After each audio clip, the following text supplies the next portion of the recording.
चलिए, hi, good morning. So chapter number 4, strategic management, strategic choices का audio record कर रहा हूँ। ये ऑडियो मैं अपने पीपीटी से रिकॉर्ड कर रहा हूँ, तो इनकेस आपके पास पीपीटी का एक्सेस नहीं है तो आप बुक से भी रेफ़र कर सकते हो। चलिए मैं स्टार्ट कर रहा हूँ। तो लर्निंग आउटकम्स क्या क्या है, तो हम लोग इस चैप्टर में डिफरेंट स्ट्रैटेजीज़ पढ़ेंगे कि इंटेंसिफिकेशन की क्या स्ट्रैटेजीज़ होती है, डाइवर्सिफाई करने की क्या स्ट्रैटेजीज़ होती है, एग्ज़िट लेने की, एग्ज़िट मींस लिक्विडेशन, ठीक है। क्या क्या ऑप्शंस है हमारे पास, कॉस्ट एंड रिस्क एनालिसिस करेंगे, ठीक है। स्ट्रैटेजिक अलायंस क्या होता है, ये सारी चीज़ें हम लोग इस चैप्टर में पढ़ने वाले हैं। ध्यान रखिएगा ये रिवीजन है, ठीक है। सो अगर आप फर्स्ट टाइम इस चैप्टर को पढ़ रहे हो तो फिर ये ऑडियो आपके लिए हेल्पफुल नहीं होगा। ऑडियो उन्हीं के लिए हेल्पफुल है जो एक आध बार चैप्टर को पढ़ चुके हैं थॉरली। इंट्रोडक्शन इसका क्या है, स्ट्रैटेजीज़ डिफरेंट लेवल्स पे बनाई जाती है। मैंने आपको चैप्टर 1 में डिफरेंट लेवल्स पढ़ाया था, एक बेसिक इंट्रोडक्शन दिया था। 3 लेवल्स होते हैं, corporate level, business level, functional level. Corporate level, business level, functional level.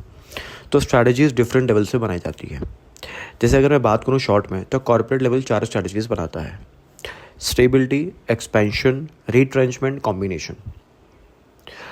हमारा बिजनेस वाला स्पेसिफिक बिजनेस को लेकर स्ट्रैटेजीज़ बनाता है, और किसी फंक्शन को ऐड करना, किसी फंक्शन को ख़त्म करना, ये भी उसका काम है।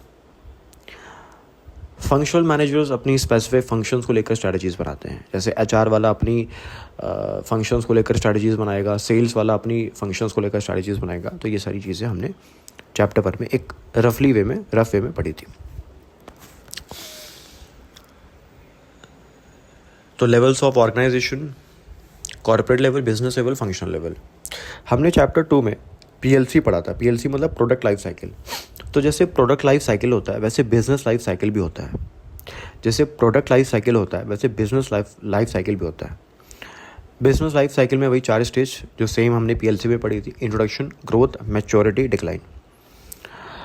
सर अगर मेरा बिजनेस इंट्रोडक्शन में है तो हम कौन सी स्ट्रैटेजीज़ यूज़ करेंगे? Market penetration. ग्रोथ में है तो एक्सपेंशन, मैच्योरिटी पे है तो स्टेबल रहने की कोशिश करेंगे, और डिक्लाइन में है तो रिट्रेंच करने की कोशिश करेंगे, एग्जिट लेने की कोशिश करेंगे। कंपटीशन ओरिएंटेड क्या क्या स्ट्रैटेजीज़ हैं? तो कॉस्ट लीडरशिप, डिफरेंशिएशन, किसी के साथ जॉइंट वेंचर करना, मर्जर करना, एक्विजिशन करना, अलायंस करना। तो ये सारी आपकी कंपटीशन ओरिएंटेड स्ट्रैटेजीज़ हैं। अब ध्यान रखिए, मैंने आपको कुछ एक आध मिनट पहले बोला आपको कि कॉर्पोरेट जो मैनेजर्स हैं वो 4 स्ट्रैटेजीज़ बनाते हैं: स्टेबिलिटी, ग्रोथ, रिट्रेंचमेंट, कॉम्बिनेशन। इसी को हम लोग बोलते हैं ग्रैंड स्ट्रैटेजी या डायरेक्शनल स्ट्रैटेजी। अच्छा, और ये किसने प्रपोज किया ये स्ट्रैटेजीज़? विलियम एफ ग्ल्यूक और लॉरेंस आर ने। विलियम एफ ग्ल्यूक और लॉरेंस आर ने इस 4 जेनरिक स्ट्रैटेजीज़ को, या जिसको ग्रैंड स्ट्रैटेजीज़ भी बोलते हैं या डायरेक्शनल स्ट्रैटेजीज़ भी बोलते हैं, इन्होंने डिस्कशन किया था, रिकमेंड किया था। और माइकल पोर्टर, हमने चैप्टर 3 में ही पढ़ा है कि माइकल पोर्टर ने cost leadership, differentiation, focus cost leadership, focus differentiation की स्ट्रैटेजीज़ हमें समझाई थी, डिस्कस की थी। अब चैप्टर 1 का बेसिक पॉइंट है कि स्ट्रैटेजीज़ हमें क्या देता है? डायरेक्शन देता है। ठीक है, मैं ये सब स्किप कर रहा हूँ फ़िलहाल, सीधे मुद्दे की बात करता हूँ। ठीक है सर, स्टेबिलिटी स्ट्रैटेजीज़ क्या होती हैं? स्टेबिलिटी स्ट्रैटेजीज़ वो होती हैं कि जब हम अपने एग्जिस्टिंग बिजनेस में ही रहना चाह रहे हैं, सेम प्रोडक्ट में डील करना चाह रहे हैं, ठीक है, सेम एफर्ट्स के साथ काम करना चाह रहे हैं। अच्छा, एक चीज़ ध्यान रखिएगा, स्टेबिलिटी का मतलब ये नहीं होता है कि आप किसी तरीके की ग्रोथ अचीव नहीं कर रहे हो या किसी तरीके का खर्चा नहीं कर रहे हो। मेरी बात समझिएगा। जैसे मैं एग्जाम्पल से अगर बात करूँ आपसे, मान लीजिए मेरा एक रेस्टोरेंट है, साउथ इंडियन रेस्टोरेंट है, ठीक है, बहुत अच्छा चल रहा है, ठीक है। मैंने क्या हुआ, मैंने बाजू की एक दुकान थी, उसको भी अपनी दुकान के साथ मिक्स मतलब जोड़ लिया। बाजू की दुकान खाली पड़ी थी, ठीक है, मैंने थोड़ा सा रेनोवेशन वगैरह करा के बाजू की दुकान वाले को भी अपने दुकान पे जोड़ लिया। मतलब अपना बेसिकली अपना जो सिटिंग कैपेसिटी थी उसको एक्सपेंड कर दिया, बहुत ज़्यादा नहीं, कुछ हद तक। तो इसको मैं एक्सपेंशन नहीं बोलूँगा, इसको स्टेबिलिटी बोलूँगा। मैं बिज़नेस वही कर रहा हूँ, प्रोडक्ट वही सर्व कर रहा हूँ, कस्टमर वही सर्व कर रहा हूँ, ठीक है। बस थोड़ा सा खर्चा करके मैंने अपनी जो होता है ना सिटिंग कैपेसिटी को इंक्रीज़ कर दिया। जैसे पहले मेरे होटल में या रेस्टोरेंट में 20 लोग बैठ पाते थे, अब 30 लोग बैठ पाते हैं। तो खर्चा तो मैंने किया ना, बट बहुत बड़ा खर्चा किया क्या? नहीं। अरे इसका रेंट जा रहा है 20,000, उसका रेंट जा रहा है 10,000, तो रेंट का तो खर्चा हो रहा है, कोई बहुत बड़ा कैपेक्स का खर्चा थोड़ी ना किया मैंने। तो ये स्टेबिलिटी होता है। बट मान के चलिए आपने अपनी ब्रांचेस खोल दी अलग अलग जगह, तो फिर वो कैपेक्स है, वो कैपिटल एक्सपेंडिचर है, क्योंकि आप जगह जगह फिर खर्चे करोगे, इन्वेस्टमेंट करोगे, ठीक है, लाइसेंस लोगे, तो ये फिर आपका एक्सपेंशन हो गया। तो स्टेबिलिटी का मतलब क्या होता है? जब आप करंट बिजनेस में और करंट प्रोडक्ट में डील करना चाह रहे हो, ठीक है, लेकिन दो चीज़ ध्यान रखिएगा। इसका मतलब ये नहीं कि आप कुछ खर्चे नहीं करते हो, इसका मतलब ये भी नहीं है कि आपको किसी तरह की ग्रोथ अचीव नहीं होती है। आप कुछ खर्चे भी करते हो और आपको ग्रोथ भी अचीव होती है। बट खर्चे कैसे करते हो? बहुत सब्सटेंशियल खर्चा नहीं उसको माना जाता है, और बहुत सब्सटेंशियल ग्रोथ भी अचीव नहीं होती है। इंक्रीमेंटल ग्रोथ अचीव होती है। एक्सपेंशन मैंने आपको बातों ही बातों में समझा भी दिया। एक्सपेंशन में क्या होता है कि आप एक्स्ट्रा ऑर्डिनरी या सिग्निफिकेंट खर्चे करते हो और एक सिग्निफिकेंट ग्रोथ अचीव करते हो। जैसे टाटा ने अभी रिसेंटली 2-3 साल पहले एयरलाइंस अपनी शुरू की, एक्सपेंशन है। रिलायंस भी आप देखो अलग अलग बिजनेसेस में है, वो एक्सपेंशन है। क्योंकि अलग अलग बिजनेसेस करना जो कि बिल्कुल अनरिलेटेड है एग्जिस्टिंग बिजनेस से, उसमें रिस्क भी है और उसमें खर्चा भी है। तो एक्सपेंशन के कई मतलब हो सकते हैं। आप नए बिजनेस में घुस रहे हो, ठीक है, या करंट बिजनेस में ही हो बट उसको बहुत एक्सपैंड कर रहे हो, तो एक्सपेंशन के कई मतलब हो सकते हैं। रिट्रेंचमेंट मतलब आप किसी बिजनेस को बंद कर रहे हो, ठीक है। कॉम्बिनेशन का मतलब यही है कि मान लेते हैं कि आपने एक बिज़नेस को बंद किया। जैसे एग्जांपल टाटा की बात करते हैं। टाटा के अंदर बहुत सारे बिजनेसेस हैं, टाटा मोटर्स, टाटा स्टील, ठीक है, तनिष्क, टाटा होटल्स। तो मान लेते हैं टाटा मोटर्स टाटा ग्रुप वालों ने बंद कर दिया क्योंकि प्रॉफिटेबल नहीं। एग्जाम्पल दे रहा हूँ। तो टाटा मोटर्स को बंद करना ये हो गया रिट्रेंचमेंट। लेकिन टाटा मोटर्स को बेचेंगे तो कुछ पैसा आएगा ना, वो पैसा हमने लगा दिया टाटा होटल्स में और उसको एक्सपैंड कर दिया। उसके और सारे ब्रांचेस हमने खोल दिए, और सारे होता ना कैपेक्स खर्चा किया हमने। तो हमने ताज होटल्स में, ठीक है, एक्सपेंशन किया और टाटा मोटर्स को रिट्रेंच किया। ये हो गया कॉम्बिनेशन, इसको बोलते हैं कॉम्बिनेशन। अब शुरू करते हैं स्टेबिलिटी स्ट्रैटेजी। तो स्टेबिलिटी स्ट्रैटेजी का मतलब ये है टू स्टेबलाइज, ठीक है, मतलब हम अपने एग्जिस्टिंग इंटरेस्ट को, अपने एग्जिस्टिंग स्ट्रेंथ को यूज़ कर रहे हैं, ठीक है। एक हमारा चूज़न पाथ है, हम उसी पे स्टिक टू हैं, अपनी ऑपरेशनल एफिशिएंसी को मेंटेन करना चाह रहे हैं, ठीक है। तो इसको बोलते हैं स्टेबिलिटी। सर स्टेबिलिटी करना कब प्रेफरेबल होगा? जब आप सिमिलर मार्केट में, सेम मार्केट में या सेम प्रोडक्ट में डील करना चाह रहे हो या सर्व करना चाह रहे हो, या फिर आपका प्रोडक्ट मैच्योरिटी स्टेज में पहुंच गया है। मैंने आपको इंट्रोडक्शन में पढ़ाया भी था कि अगर आपका बिजनेस मैच्योरिटी पे पहुंच गया है तब आप स्टेबल रहो, स्टेबिलिटी को परस्यू करो, वो ज़्यादा ठीक है। एक्सपेंशन मत करो। एक लाइन, बहुत ब्यूटीफुल लाइन आपके बुक में लिखी हुई है, it should not be confused with do nothing strategy. Sir इसका मतलब ये नहीं कि स्टेबिलिटी में हम कुछ कर नहीं रहे हैं, वेले बैठे, नहीं कर रहे हो। आप अपनी पोजीशन को प्रोटेक्ट कर रहे हो, थोड़ा बहुत तो खर्चा कर रहे हो ना आप। तो ध्यान रखिएगा, it should not be confused with do nothing strategy. इसका मतलब ये नहीं कि हम कुछ नहीं कर रहे हैं। अब स्टेबिलिटी स्ट्रैटेजी की कैरेक्टरिस्टिक्स क्या क्या होती हैं? तो हम सेम बिजनेस में हैं, सेम प्रोडक्ट में हैं और same level of efforts maintain कर रहे हैं। हमारा फोकस है is to enhance the functional efficiencies. हम अपने बिजनेस को किसी तरीके से रीडिफाइन नहीं कर रहे हैं। ये एक सेफ स्ट्रैटेजी माना जाता है जिसमें हम अपना स्टेटस क्यों मेंटेन करते हैं। ये एक सेफ स्ट्रैटेजी माना जाता है जिसमें हम अपना स्टेटस क्यों मेंटेन कर रहे हैं, मतलब अपना स्टेटस वही मेंटेन कर रहे हैं, जो जो पहले था वही मेंटेन कर रहे हैं। इसमें बहुत ज़्यादा फ्रेश इन्वेस्टमेंट की ज़रूरत नहीं होती है और रिस्क भी कम होता है। जैसे वही चीज़ मैंने आपको एग्जांपल दिया ना कि पहले मैं मान लेते हैं कि एक जगह पे अपना रेस्टोरेंट चला रहा था, अब मैंने बाजू की दुकान भी अपने साथ जोड़ ली। ऐसा नहीं इन्वेस्टमेंट नहीं लगेगा बट बहुत ज़्यादा इन्वेस्टमेंट थोड़ी ना है, ठीक है, थोड़ा सा रेंट ही तो ज़्यादा आएगा आपका। अच्छा सर कुछ एग्जांपल दे दीजिए स्टेबिलिटी स्ट्रैटेजीज़ की। तो बेसिकली देखिए आपके बुक में जो मेंशन्ड है वो यही मेंशन्ड है कि स्टेबिलिटी स्ट्रैटेजी ज़्यादातर PSUs लगाती हैं। PSUs कौन होती हैं? पब्लिक सेक्टर अंडरटेकिंग, जैसे SAIL, ठीक है, आपका NTPC हो गया, आपका BHEL हो गया। अगर मैं फुल फॉर्म बोलूँ तो SAIL का steel authority of India limited, NTPC का आपका हो गया नेशनल थर्मल पावर कॉरपोरेशन हो गया, ठीक है, ONGC हो गया, oil and natural gas corporation. तो ये सारे आपके PSUs हैं। ये ज़्यादातर स्टेबिलिटी स्ट्रैटेजीज़ ही लगाती हैं, ठीक है। मैंने एक बार गूगल पे भी डाला था कि सेल कौन सी स्ट्रैटेजी फॉलो करती है, तो गूगल ने मुझे आंसर भी दिया था कि SAIL adopted a stability strategy. मैं आपके सामने गूगल पे सर्च करके मैं पढ़ के दिखा रहा हूँ। SAIL adopted a stability strategy, the company strategy focuses on improving operational efficiency and profitability rather than expansion. ये गूगल का आंसर है, ठीक है। बाकी आप रीचेक कर सकते हो, कोई इशू नहीं है।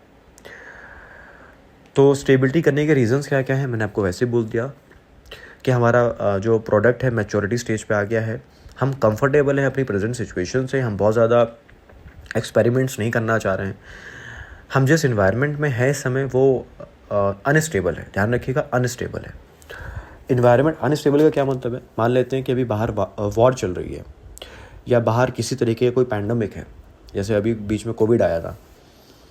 तो ऐसे केस में सिंस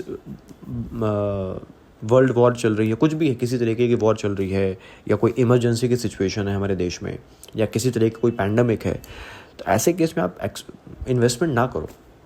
ऐसे केस में आप इन्वेस्टमेंट मत करो।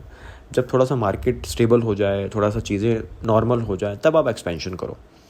तो स्टेबिलिटी यही बोल रहा है, it is opted when the environment is operating is relatively unstable. अच्छा, फिर it is not advisable to expand as it may perceived as threatening. मतलब जब आपको डर लगता है, ठीक है, ऑब्वियसली एक्सपेंशन करने में रिस्क तो है ही है, तो आपको एक्सपेंशन करना थ्रेटनिंग लगता है, तो ऐसे केस में आप एक्सपेंशन मत करो, स्टेबिलिटी पे स्टिक टू रहो। नेक्स्ट शुरू करते हैं एक्सपेंशन। तो एक्सपेंशन में क्या है? बिजनेस को आप रीडिफाइन करते हो, सब्सटेंशियल इन्वेस्टमेंट करते हो, ठीक है, गोल्स वगैरह आप रीफॉर्मुलेट करते हो, न्यू प्रोडक्ट्स में डील करते हो, न्यू टेक्नोलॉजी में इन्वेस्ट करते हो, न्यू मार्केट्स में एंटर करते हो, ठीक है। रिस्की पास है, ऑब्वियसली एक्सपेंशन करना एक रिस्की डिसीजन है, लेकिन ठीक है। कैरेक्टरिस्टिक्स क्या क्या है? तो आप अपने बिजनेस को रीडिफाइन करते हो।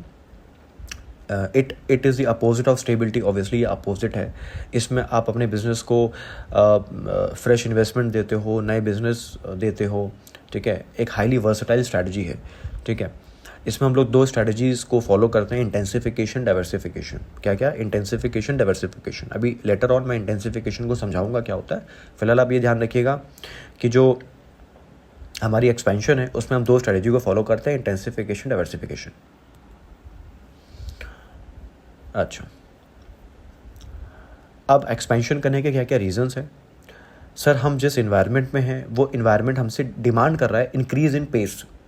सर, मैं जिस इन्वायरमेंट पे काम कर रहा हूँ या जिस इन्वायरमेंट में मेरा बिजनेस है वो मुझसे डिमांड कर रहा है इंक्रीज इन पेस। दूसरा, हम पेस से सेटिस्फाइड हैं, हम स्टेबिलिटी वाले बंदे नहीं हैं, हमको ग्रो करना पसंद है, हमको एक्सपेंशन करना पसंद है, हमें नए नए बिजनेस में एंटर करना पसंद है। So we are more satisfied with the prospect of growth. हमें ज़्यादा कंट्रोल चाहिए, मार्केट में ज़्यादा कंट्रोल चाहिए। जैसे अभी आपने सुना होगा, बीच में न्यूज़ आई थी कि रिलायंस और डिज्नी का कुछ मर्जर एक्विजिशन चल रहा है। तो उसका रिलायंस को फ़ायदा क्या होगा? वो OTT प्लेटफॉर्म में मार्केट लीडर बन जाएगा।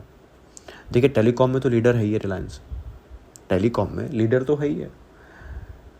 अब उससे उसका दो फ़ायदा होगा, OTT पे उसका कंट्रोल आ जाएगा और उसका जियो सिनेमा जो है उसका ही मार्केट शेयर गेन होने लगेगा। तो एक तरीके से रिलायंस का ओवरऑल पूरी मार्केट में ज़्यादा कंट्रोल आ जाएगा। टेलीकॉम में तो कंट्रोल है ही है, OTT पे भी आ जाएगा और उसका जियो सिनेमा भी और अच्छे से स्ट्रेंथन हो जाएगा। खैर, advantage from the experience curve and scale of operation accrue.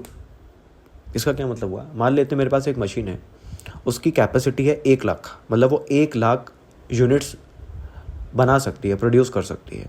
But मैं प्रेजेंटली मान लेते हैं कि सिर्फ 50,000 यूनिट्स बनाता हूँ, ठीक है। मतलब कहने का मतलब क्या है, आप 50,000 और बना सकते हो, 50,000 और बना सकते हो। सर हमारे दुकान पे तो सिर्फ हम 50,000 ही बेच सकते हैं। अरे तो नई दुकान खोलो, नई ब्रांचेस खोलो। जब आप 1 लाख बना सकते हो तो 1 लाख बनाओ ना। कोई खर्चा, कोई फिक्स कॉस्ट तो नहीं लगेगा ना, एडिशनल फिक्स कॉस्ट तो नहीं लगेगा ना, वेरिएबल कॉस्ट ही लगेगा ना। तो उसका फ़ायदा क्यों नहीं उठा रहे हो? आप एक्सपेंशन क्यों नहीं कर रहे हो? चलो ठीक है, आपके एरिया में 50,000 यूनिट की ही डिमांड है तो ठीक है, नए एरिया को टारगेट करो। और मैंने स्ट्रैटेजीज आपको पहले ही बता दी है, इंटेंसिफिकेशन, डाइवर्सिफिकेशन, ये सारी चीज़ें अभी लेटर ऑन आएगी। अच्छा, अब ग्रोथ स्ट्रैटेजी में 2 टाइप्स हैं, एक होता है इंटरनल ग्रोथ, एक होता है external growth. Internal growth further divided है 2 पार्ट्स में, थ्रू इंटेंसिफिकेशन, थ्रू डाइवर्सिफिकेशन। फिर से ग्रोथ स्ट्रैटेजी को अचीव करने के 2 तरीके हैं, internal, external. Internal further divided है इनटू इंटेंसिफिकेशन एंड डाइवर्सिफिकेशन। मतलब समझते हैं इंटरनल और एक्सटर्नल का मतलब क्या होता है। इंटरनल का मतलब ये है, हम अपने रिसोर्स को यूज़ करके, हम अपने कैपेबिलिटीज़ को यूज़ करके अपने आप को एक्सपैंड कर रहे हैं। एक्सटर्नल का मतलब क्या है, हम किसी और की कैपेबिलिटीज़, किसी और की टेक्नोलॉजी, किसी और के रिसोर्स को यूज़ करके अपने आप को एक्सपैंड कर रहे हैं। मैं एग्जाम्पल दे रहा हूँ, सुनिएगा।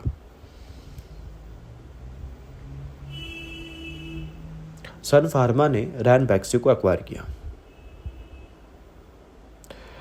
यहाँ पे क्या है, यहाँ पे एक एक्विजिशन है। यहाँ पे सन फार्मा रैनबैक्सी के रिसोर्स, कैपेबिलिटीज़ को यूज़ करके मार्केट को कैप्चर करना चाह रहा है, खुद के रिसोर्स को नहीं, दूसरे के रिसोर्स को यूज़ करके। ये एक्सपेंशन है, मैं माना नहीं कर रहा हूँ, लेकिन ये एक्सटर्नल ग्रोथ वाला एक्सपेंशन है। मतलब आप एक्सटर्नली अपने आप को एक्सपैंड कर रहे हो। सर इंटरनल का एग्जाम्पल, जैसे मैं एग्जाम्पल दूँ अमूल की।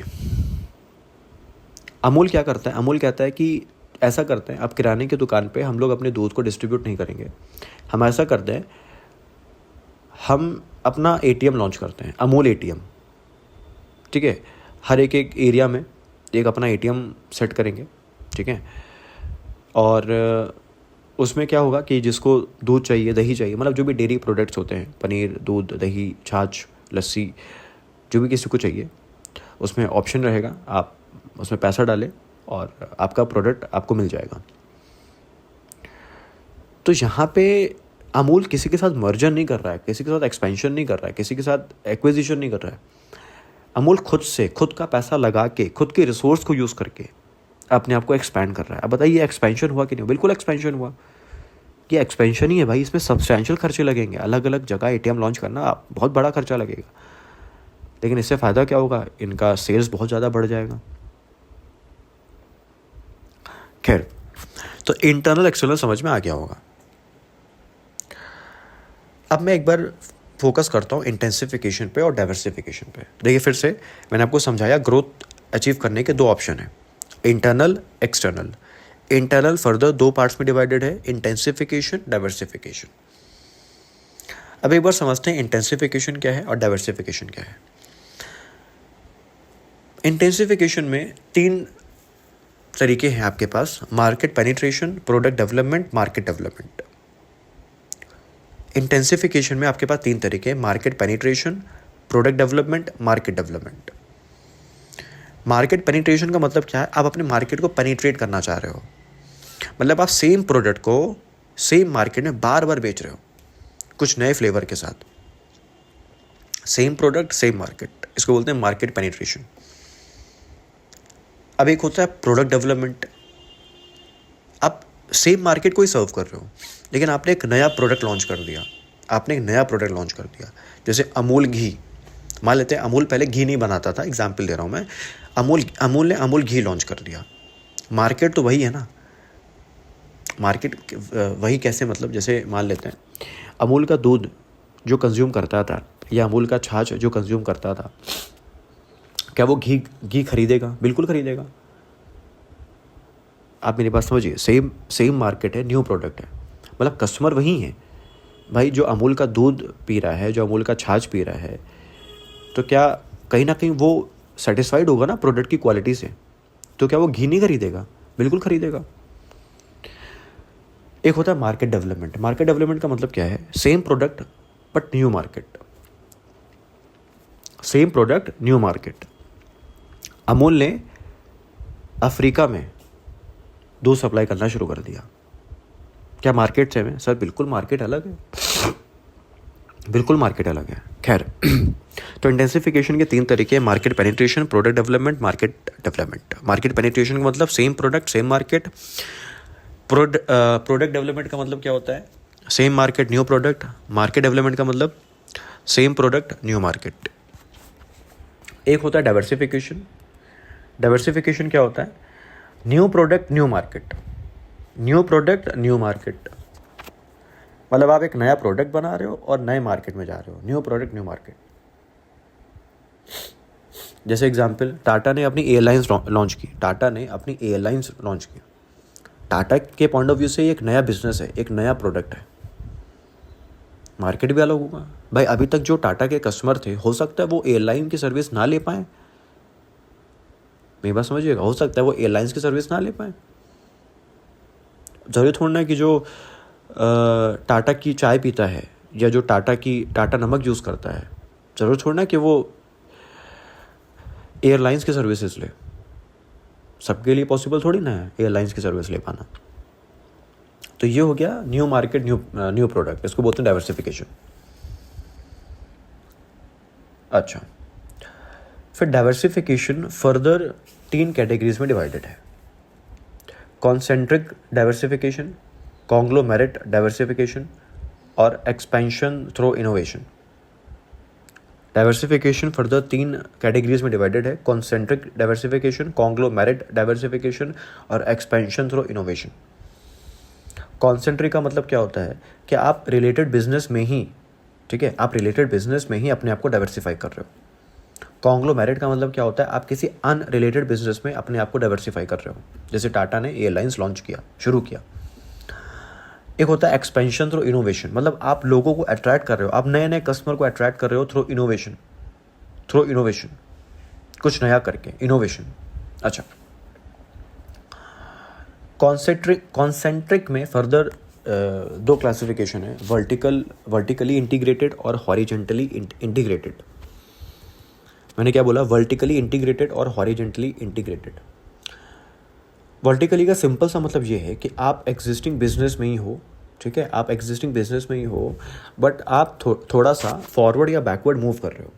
आप हो एग्जिस्टिंग बिजनेस में, बट आप फॉरवर्ड या बैकवर्ड मूव कर रहे हो। सब फॉरवर्ड बैकवर्ड क्यों मूव कर रहे हैं? ताकि आप एक बेनिफिट दे सको अपने बिजनेस को। आप अपने बिजनेस को ही बेनिफिट देना चाह रहे हो, बट आप फॉरवर्ड या बैकवर्ड मूव कर रहे हो। जैसे एग्जांपल दे रहा हूँ मैं, तब ज़्यादा समझ में आएगा। अमूल अभी क्या करता है? मान लेते हैं डेयरी प्रोडक्ट्स में डील करता है। अमूल ने क्या किया? अमूल फ़िलहाल अभी तक क्या करता है? फार्मर से, फार्मर बोल लीजिए या मिल्क मैन बोल लीजिए, तो उनसे दूध खरीदता है, ठीक है, गांव में जाता है, उनसे दूध खरीदता है और उसको मार्केट में बेचता है। यही करता है अमूल। अमूल ने क्या किया? अमूल ने कहा कि ये सब छोड़ो, ठीक है, हम दूध खरीदेंगे नहीं, हम क्या करेंगे, हम खुद की गाय पालेंगे, खुद की भैंस पालेंगे और उससे दूध निकालेंगे और उसको मार्केट में बेचेंगे। अब आप सोचिए, गाय पालना, भैंस पालना, मतलब पहले तो उसको खरीदना पड़ेगा, उसको मेंटेन करना पड़ेगा। तो ये हो गया बैकवर्ड। फॉरवर्ड में क्या हो गया कि जैसे अमूल ने अपना एटीएम लॉन्च कर दिया। अमूल ने अपना एटीएम लॉन्च कर दिया, तो जो मिडिल मैन थे, जो डिस्ट्रीब्यूशन था, वो सब खत्म हो गया। तो ये फॉरवर्ड हो गया। तो एक तरीका ये है जिसको हम लोग बोलते हैं vertically integrated diversification. Vertically integrated diversification मतलब आप सेम बिजनेस में ही हो, आपका टारगेट, आपका पूरा फोकस सेम बिजनेस है, बस आप बैकवर्ड या फॉरवर्ड मूव कर रहे हो। बैकवर्ड का मतलब क्या हो गया कि आप रॉ मटेरियल की तरफ जा रहे हो। फॉरवर्ड का मतलब क्या हो गया? आप डिस्ट्रीब्यूशन की तरफ जा रहे हो, ठीक है। जैसे अमूल ने गाय खरीदी, भैंस खरीदी, तो वो रॉ मटेरियल की तरफ जा रहा है। एटीएम लॉन्च किया, वो डिस्ट्रीब्यूशन की तरफ जा रहा है। तो फॉरवर्ड बैकवर्ड मैंने क्लियर कर दिया। अब हॉरिजेंटली इंटीग्रेटेड डाइवर्सिफिकेशन क्या होता है? देखिए, आपके बुक में लिखा हुआ है कि हॉरिजेंटली इंटीग्रेटेड डाइवर्सिफिकेशन मतलब जब आप अपने कॉम्पिटिटर को एक्वायर कर लेते हो, इसमें क्या लिखा हुआ है, एक्विजिशन ऑफ वन और more similar businesses at the same stage of the production. मतलब बेसिकली इन शॉर्ट आप अपने कॉम्पिटिटर को एक्वायर कर रहे हो। देखो कॉन्सेप्चुअली ये चीज़ गलत है, ये कॉन्सेप्ट गलत है, जो कि मैंने आपको बोला था एक्विजिशन, मर्जर्स, ये सारी चीज़ें एक्सटर्नल ग्रोथ में आती हैं। हम लोग अभी क्या डिस्कस कर रहे हैं, इंटरनल ग्रोथ। और इंटरनल ग्रोथ में हमने पढ़ा इंटेंसिफिकेशन, डाइवर्सिफिकेशन, और डाइवर्सिफिकेशन के अंडर हम लोग पढ़ रहे हैं कॉन्सेंट्रिक, कॉन्ग्लोमेरेट। और फर्दर कॉन्सेंट्रिक में 2 पार्ट्स आया, वर्टिकल और हॉरिजेंटल। तो हॉरिजेंटल का जो पॉइंट इस पर लिखा है वो गलत है, कॉन्सेप्चुअली गलत है। देखिए याद तो आपको यही रखना पड़ेगा क्योंकि नंबर आपको इसी से ही मिलेंगे। क्या लिखा हुआ है इसमें कि एक्विजिशन ऑफ वन और मोर सिमिलर बिजनेसेस। एक्विजिशन तो वैसे भी इंटरनल में आएगा ही नहीं, लेकिन खैर आपको यही ध्यान रखना है, कॉन्सेप्चुअली ये गलत है। कॉन्ग्लोमेरेट बहुत सिंपल है। कॉन्ग्लोमेरेट का मतलब क्या होता है कि आप बिल्कुल अनरिलेटेड प्रोडक्ट में डील कर रहे हो, अनरिलेटेड बिजनेस में डील कर रहे हो, ठीक है। जैसे एग्जांपल, वही सेम एग्जांपल, टाटा ने अपनी एयरलाइन शुरू किया। इनोवेशन मतलब क्या होता है कि जब आप इनोवेट करके, इनोवेशन से नए नए कस्टमर को अट्रैक्ट कर रहे हो, अपना मार्केट शेयर बढ़ा रहे हो, अपना रेवेन्यू बढ़ा रहे हो, अपनी प्रॉफिटेबिलिटी बढ़ा रहे हो। जैसे एग्जांपल, इनोवेशन कौन ज़्यादा करता है, Google, Apple, Microsoft, Tesla, Tata, ये सब इनोवेशन करते हैं, बार बार इनोवेशन करते हैं, और इनोवेशन करके नए नए कस्टमर को अट्रैक्ट करते हैं। अब नए नए कस्टमर आएंगे तो मार्केट शेयर इंक्रीज़ होगा, रेवेन्यू इंक्रीज़ होगा, कस्टमर सेटिस्फैक्शन बढ़ेगा, प्रॉफिटेबिलिटी बढ़ेगा। सर इनोवेशन करने के क्या क्या फ़ायदे होते हैं? हम कॉम्प्लेक्स प्रॉब्लम्स को सॉल्व करते हैं। अब हमारे देश में ईवी स्कूटी आ गई, ईवी कार आ गई, तो उससे कॉम्प्लेक्स प्रॉब्लम सॉल्व हो गई। जो हमारी डिपेंडेंसी थी वो ख़त्म हो गई पेट्रोल्स और डीजल्स में। इंक्रीजेस प्रोडक्टिविटी, हमारी प्रोडक्टिविटी बढ़ गई। गिव्स कॉम्पिटिटिव एडवांटेज, ऑब्वियसली हम होता ना, मार्केट शेयर हमारा बढ़ रहा है, प्रॉफिटेबिलिटी बढ़ रही है, तो हम अपने कॉम्पिटिटर को आउट परफॉर्म कर रहे हैं,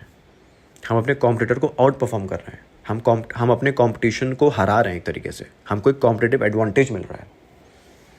जैसे एप्पल को कॉम्पिटिटिव एडवांटेज है, माइक्रोसॉफ्ट को कॉम्पिटिटिव एडवांटेज है, ठीक है। फिर एक्सटर्नल ग्रोथ मैंने आपको समझा दिया था। एक्सटर्नल ग्रोथ में क्या है, आप किसी और के रिसोर्स को यूज़ करते हो, आप किसी और के टेक्नोलॉजीज़ को यूज़ करते हो और उससे अपने आप को डाइवर्सिफाई करते हो। बेसिकली इसमें क्या क्या आएगा, मर्जर्स, एक्विजिशन, स्ट्रेटेजिक अलायंस। क्या क्या आएगा, मर्जर्स, एक्विजिशन, स्ट्रेटेजिक अलायंस।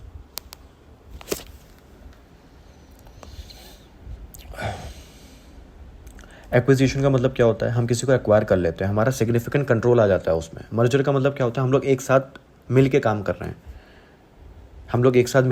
हैं, ठीक है। अब मैं इसमें इन डेप्थ नहीं जा रहा हूँ क्योंकि सब बेसिकली आपको पता है। मर्जर्स 4 तरीके के होते हैं, को generic mergers, vertical mergers, conglomerate mergers और हॉरिजेंटल मर्जर्स। हॉरिजेंटल मर्जर्स क्या होता है, जब आप अपने कॉम्पिटिटर को एक्वायर कर रहे हो। जैसे वही सेम एग्जांपल, सन फार्मा ने रैनबैक्सी को एक्वायर किया। जब आप एक कॉम्पिटिटर को एक्वायर कर लेते हो, इसको बोलते हैं हॉरिजेंटल मर्जर। वर्टिकल मर्जर क्या होता है, आप सेम बिजनेस में ही हो, ठीक है, सेम बिजनेस में ही हो, बट आप फॉरवर्ड या बैकवर्ड मूव कर रहे हो। आप सेम बिजनेस में हो बट फॉरवर्ड या बैकवर्ड मूव कर रहे हो। जैसे एग्जांपल देता हूँ, डिज्नी और पिक्सार का मर्जर हुआ। अब डिज्नी के पॉइंट ऑफ व्यू से पिक्सार क्या हो गया, पिक्सार जो कार्टून्स बनाता है, तो पिक्सार क्या हो गया, बैकवर्ड। और पिक्सार के पॉइंट ऑफ व्यू से डिज्नी क्या हो गया, फॉरवर्ड, क्योंकि पिक्सार को डिज्नी क्या दे रहा है, डिस्ट्रीब्यूशन दे रहा है ताकि उसके कार्टून्स डिस्प्ले हों, ठीक है। तो इसको आप बोल सकते हो वर्टिकल मर्जर, कि हम सेम प्रोडक्ट में है बट या फॉरवर्ड या बैकवर्ड मूव कर रहे हैं। जैसे डिज्नी कार्टून्स नहीं बनाता था, तो डिज्नी ने पिक्सार के साथ मर्जर किया, तो वो हो गया डिज्नी के पॉइंट ऑफ व्यू से बैकवर्ड। लेकिन पिक्सार के लिए डिज्नी के साथ मर्जर क्या हो गया, फॉरवर्ड। तो मैंने आपको वर्टिकल समझा दिया। हॉरिजेंटल में एक एग्जांपल आप ये भी लिख सकते हो, वोडाफोन आइडिया दोनों कॉम्पिटिटर हैं बट दोनों ने मर्ज किया अपने आप को। चलिए फिलहाल मैं ऑडियो यहाँ पॉज कर रहा हूँ, ठीक है। ये पार्ट 1 रहेगा, पार्ट 2 में अभी कुछ दिन में ला दूंगा, ठीक है। चलिए ओके।